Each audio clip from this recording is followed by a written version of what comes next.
What's going on, everybody? Free to play OG here, and today I am excited to be bringing you part 1 in our ultimate free to play and new player guide to custom gear in Marvel Future Fight. In part 1 of this series, we're going to be looking at Extreme Obelisks. We're going to be looking at what they are, where to get them, how to use them, how to re-roll them, and everything in between. If that sounds like something you're interested in talking about, then you are in the right place. Let's go ahead, my friends, and get into it. So to get started, we're going to head into the team menu here. We're going to click on a character and we're going to look at their custom gear. Custom gear is basically just part of a character's build. It's a piece of equipment that gives them 3 different stats. A static stat on bonus 1 that will always stay the same and can include some basic stats and a list of immunity stats. A second option, which can change anytime it's upgraded or re-rolled, that has the same list of stats and some immunities as well.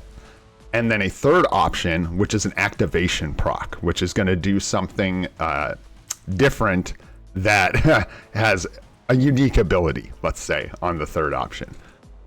All right, so heading into the custom gear menu here, there's a few things you can do from the character management side of this. You can equip obelisks, obviously. You can unequip obelisks, which costs the same amount as the CTP. If you're in the first 2 weeks of your account, you can do this for free. But do keep in mind that it becomes expensive after those first 2 weeks. You can upgrade obelisks from here, and you can re-roll obelisks from here.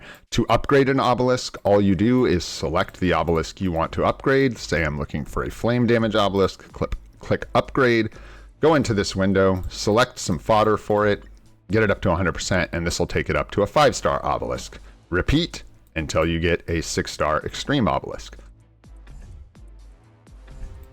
The other thing you can do here is re-rolls. And to re-roll, you simply click on a obelisk, click on change option, add a second obelisk that you want to destroy as food for this obelisk, click re-roll, and it will re-roll the bottom 2 stats to random other stats.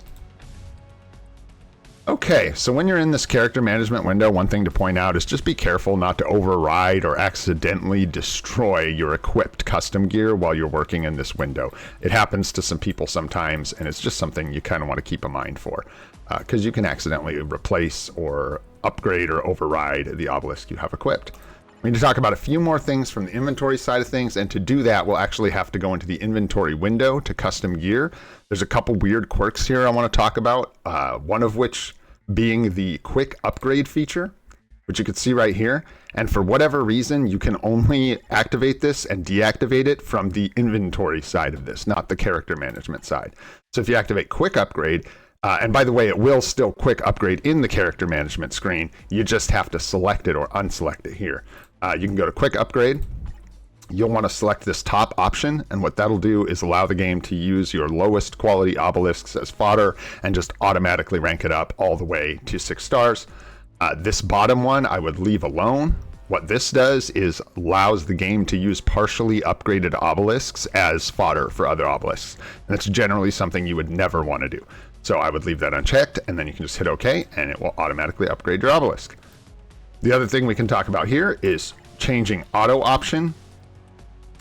If you select that and you go in here to re-roll an obelisk with change auto option, it simply allows you to select the exact stats that you're chasing. However many options you're after, you can select them all. You can go in here, select the activations that you're after, and then select whether you want to use fodder boost obelisks or regular obelisks. I would definitely not use your regular obelisks. You'd want to use boosts. And then it'll just continually re-roll until it gets the stats that you have selected or runs out of material to re-roll.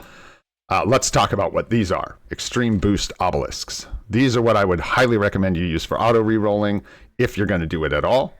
And in order to make them, all you do is take undesirable obelisks, like say this lightning resist obelisk. This is absolutely terrible. And then I would click convert, select the obelisks that I want to convert, click convert, and it will turn them into extreme boost obelisks. And the advantage to these is they stack. So you can save inventory space by turning very undesirable obelisks into boost obelisks for rerolls. Now, this is a good place to mention for the first time that you generally do not want to re-roll your obelisks with other obelisks. You just don't want to re-roll extreme obelisks, mainly because when you get CTPs down the road, you need these extreme obelisks to re-roll the CTPs to get the right stats, which is more important. And with extreme obelisks, you can simply, let's say I'm after guard break immunity obelisks, I can simply target guard break immunity obelisks to upgrade and just get more instead of wasting rerolls trying to chase bottom stats. Okay, moving on, guys. We're going to talk about how to find extreme obelisks now. First place you're going to look, no surprise to anyone who's been on the channel for a while, we're going to head into dispatch. In dispatch mode, you can get extreme obelisks starting as early as Sector 2, believe it or not. 2-1, you can get extreme obelisks all the way up. So this is a great place to get them. You'll generally want to be farming at 7-1 or above because that's where you can get premium items as well. But it's very easy to get extreme obelisks out of dispatch. It is a rarer chance, but you get 4s, 5s, and the occasional 6-star obelisks from farming dispatch mode with energy. The other place you can get extreme obelisks in dispatch is in the shop. However, these cost like 880,000 gold, which is very expensive, and I have been avoiding them. I do not purchase them. That's just simply too much gold for something we can get other ways, but I will point out that they do show up in the shop there. All right, the next place we are going to check out is going to be dimension missions, and this is sort of another reason dimension missions can be so valuable for early to mid-game accounts and sort of fall off for later accounts.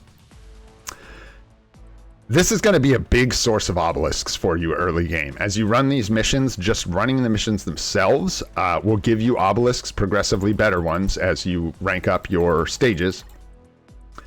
And you can also get obelisks from hidden tickets here. You'll notice, we'll actually pull up the menu here. Hidden tickets give you an additional reward per dimension mission that you run using a hidden ticket. They can give you CTPs of Transcendence, good to note for people who don't know that, but they can also give you 3, 4, 5, and 6-star obelisks from hidden tickets. So just something to know. So you can like double up on the obelisks when you happen to get some hidden tickets to use here. The next thing we'll talk about as far as getting obelisks is another part of dimension missions, believe it or not. You can come in here and use your support tokens in the support shop to get the custom gear chests.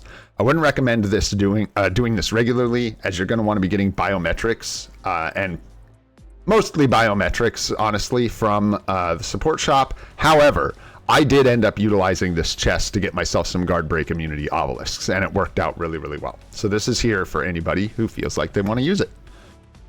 Next place we are gonna look is a good weird one for y'all, Multiverse Invasion.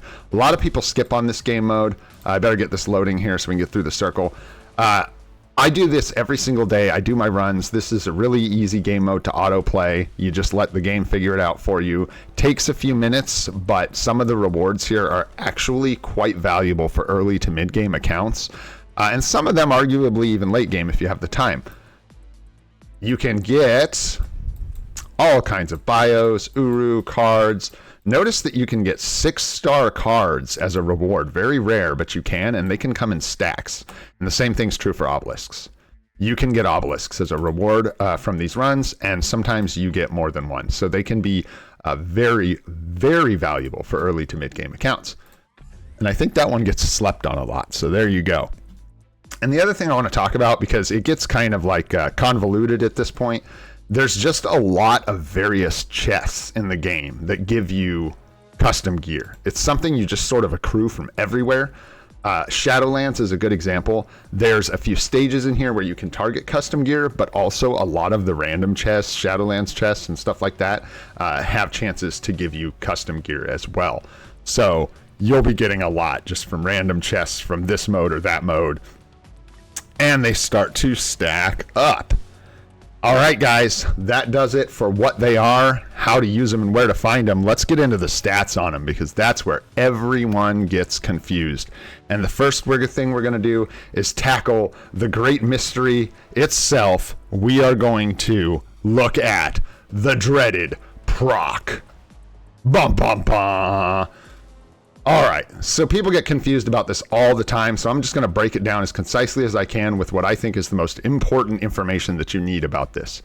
A proc is an abbreviation for the term programmed random occurrence. You can find some other things for what people think this stands for. I really like this one. Programmed random occurrence. All it means is that there is a % chance that when blank happens, then blank will happen.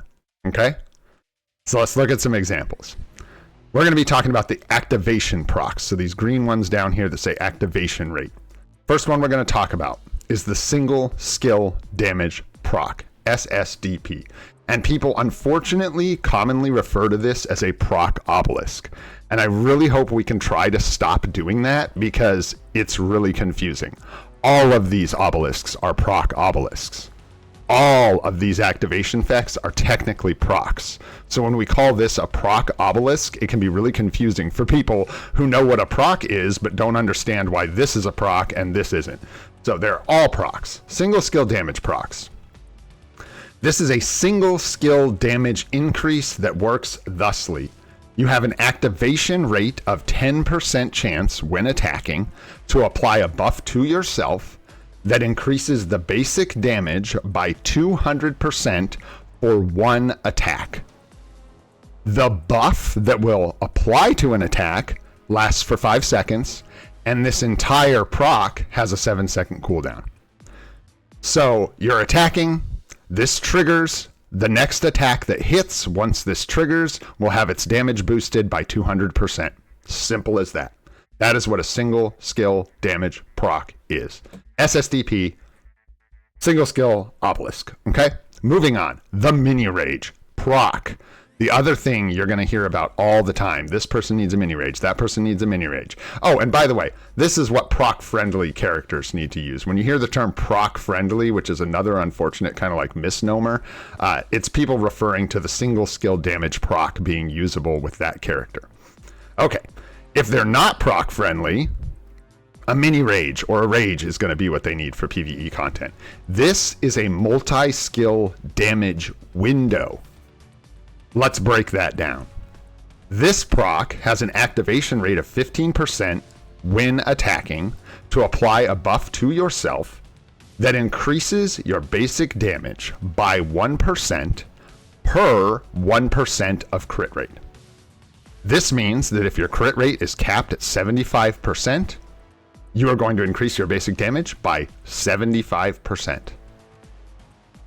This buff lasts for 5 seconds and has an 8-second cooldown. Big thing to note here, this does not apply to one attack. This is a buff that is a window, so all attacks, all damage that is done inside this 5-second window will be boosted by this amount. It's really clear when you start breaking it down. 200% for one attack or 75% damage for all attacks in a 5-second window. So if you can stack all your damage up on one attack, a single skill damage boost is what you're after. If your skills don't line up that way and you need to just get a bunch of attacks into a damage window, you're not proc friendly, then a mini rage is what you're going to be after, because you need a damage window, not just boosting the damage on one skill. There it is, you guys. Mystery solved. All right, moving on to the next thing. And this is here if you need to come back and reference it. This genuinely gets confusing for people. Hopefully that explains it. It's really pretty simple once you break it down, and that'll be here if you guys need it in the future. Now that we know how these procs work, let's take a look at some really good obelisks. Some of the things you're going to want to be looking out for while you're building your account. This first one is really, really good. It's almost too good to have first. But anyways, this is what I would call like a god tier obelisk. This is a crit rate, crit damage, so 2 relevant damage stats on the top with a perfect 200% single skill damage proc on the bottom. This is an amazing obelisk for your Gamoras or anyone who can use a single skill damage proc and is still trying to get relevant PvE stats. Next, we're going to take a look at another mini rage. This one is some different stats here. Crit rate, ignore defense. Both really good stats that you're trying to get early and mid game. And then the mini rage proc here, you can see this is the damage by percent per 1% of crit, but notice this isn't 1%. And the reason I put this one here is I want to note to people that it doesn't need to be perfect to use it. This could be 0.8% and one of these good damage stats, and it would still be worth hanging on to and equipping to a character that needed a mini rage early on your account. This is just a really good example of a mini rage obelisk that you would definitely want to save if you found it. The third example here is more one I'm really interested in talking about with people because I think this is where a common mistake gets made. This is a good example of an elemental damage obelisk, which you would only use on characters that deal elemental damage with their skills. The correct corresponding type of elemental damage, to be clear. So looking at this obelisk, I think a lot of new players would see this and go, hey, I have Thor. I have Thor tier 4. This has lightning damage, crit damage, and a bunch of damage on a proc. This looks amazing for Thor. It is not. It is awful for Thor. The only way this could be worse for Thor is if there was no lightning damage on it and it didn't increase his damage at all. Thor is one of those characters that cannot utilize a single skill damage proc. His rotation doesn't allow him to stack all his damage on one skill. He needs a mini rage. So this would actually be a wasted obelisk if you put it on Thor. Who do you want to put it on? This would be an incredible obelisk for someone like Miles Morales. Miles Morales is a proc friendly character. He does tons of damage that you can stack onto one skill, and he uses lightning damage.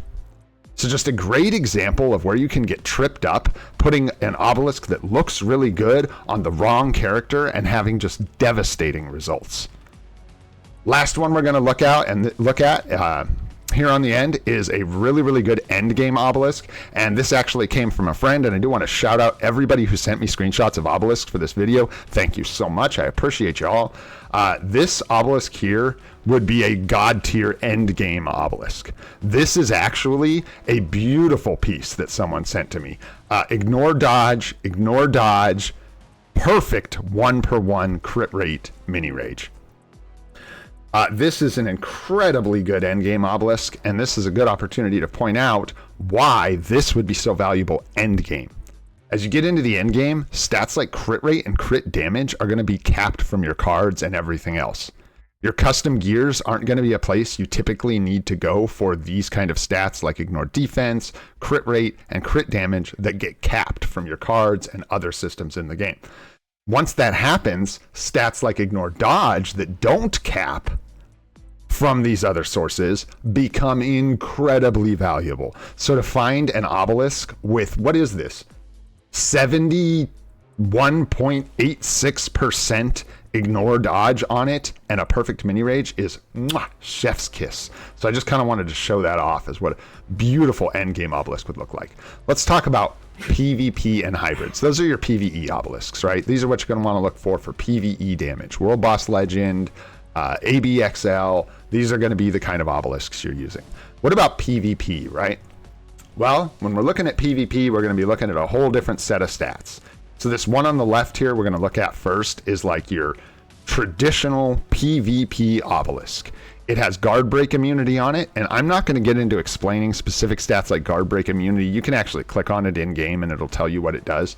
But this has guard break immunity, and just note that that is one of the most valuable PvP stats you can get on an obelisk is guard break immunity, max HP, and then an activation rate or a proc to provide invincibility for 3 seconds when your HP hits 40%, dips below 40%. This invincible proc can go up to 5 seconds and is actually incredibly good for certain characters in PvP. The middle one I want to talk about here is actually an interesting obelisk that just about everyone is going to be looking out for. If you're using Hulk in his current incarnation as of the posting of this video, his uniform almost entirely gets all its attack from max HP. So having an obelisk with max HP, and a mini rage proc is ideal for your Hulk. Now, the reason I put this down in PvP hybrids is because I also want to talk about an obelisk for characters that have inherent guard break immunity. Somebody already has guard break immunity, they don't need it on an obelisk. And in that case, a good obelisk for someone like that would be something with maybe max HP, all defense, and a rage proc, or a single skill damage proc.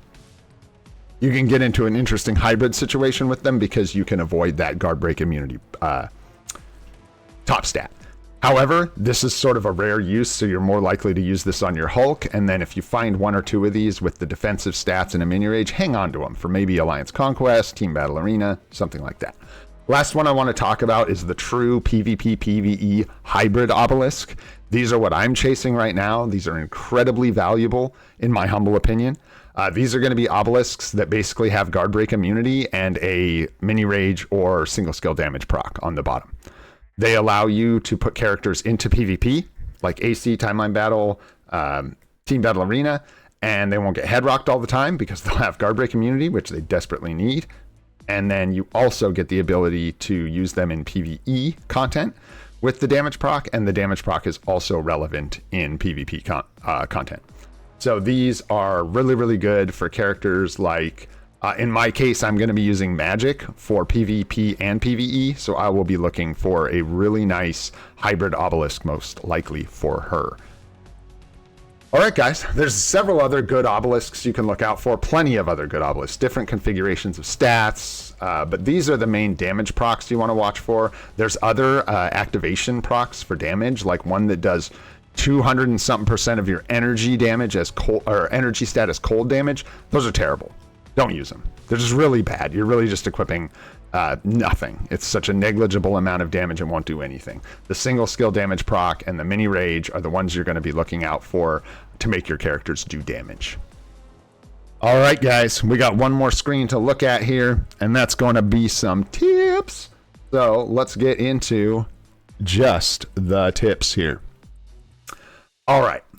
So I'm going to break this down real quick. Early game stats that you're looking for are going to be ones like crit rate, crit damage, elemental damage for elemental characters of the matching elemental damage type, ignore defense, and ignore dodge. I put max HP in brackets because you'll be looking for it for Hulk, you may be looking for it for early PvP, but it doesn't weigh quite as heavily as some of these other stats at the very beginning of your game. So those are the main stats, damage stats to look out for. Late game stats, guard break immunity, ignore dodge, max HP.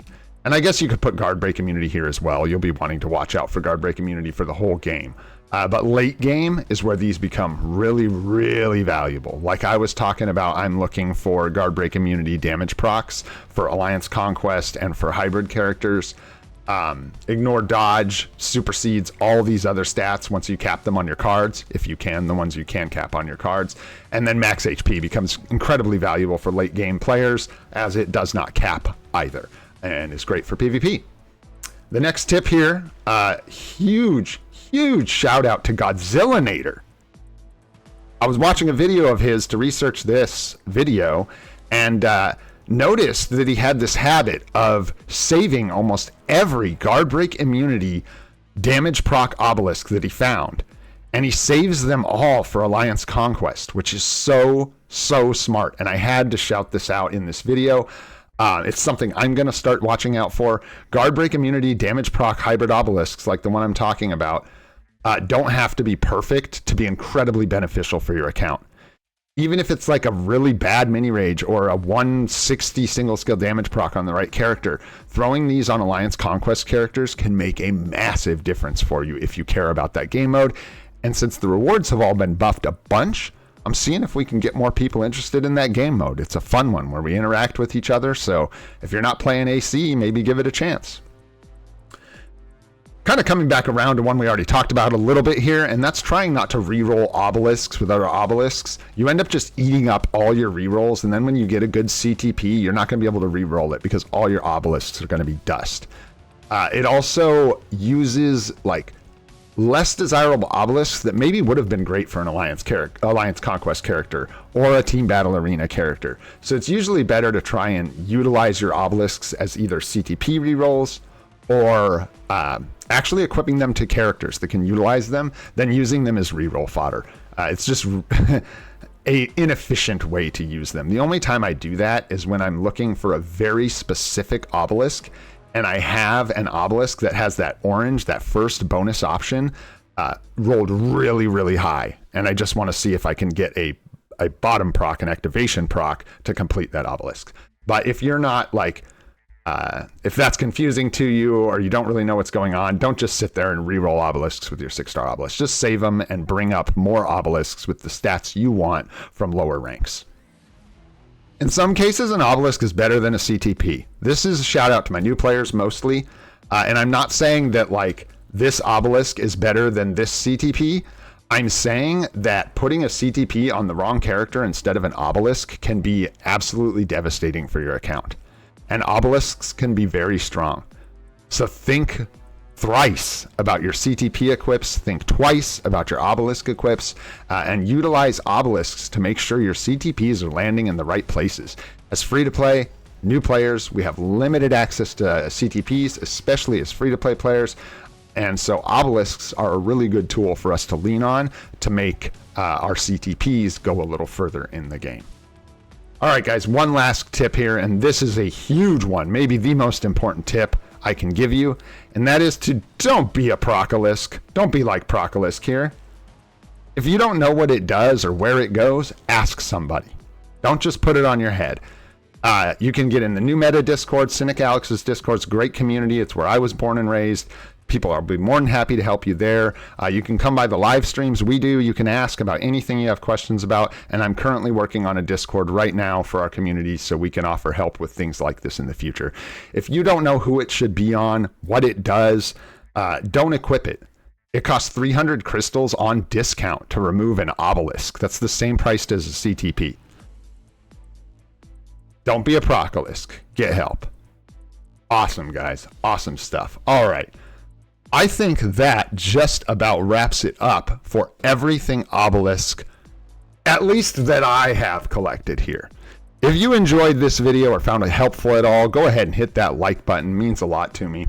If you want to see more guide videos like this, including part 2, which is going to be everything CTP, or you want to see the live streams that we do every day at 8:30 a.m. Pacific time, hit that subscribe button. Greatly appreciated.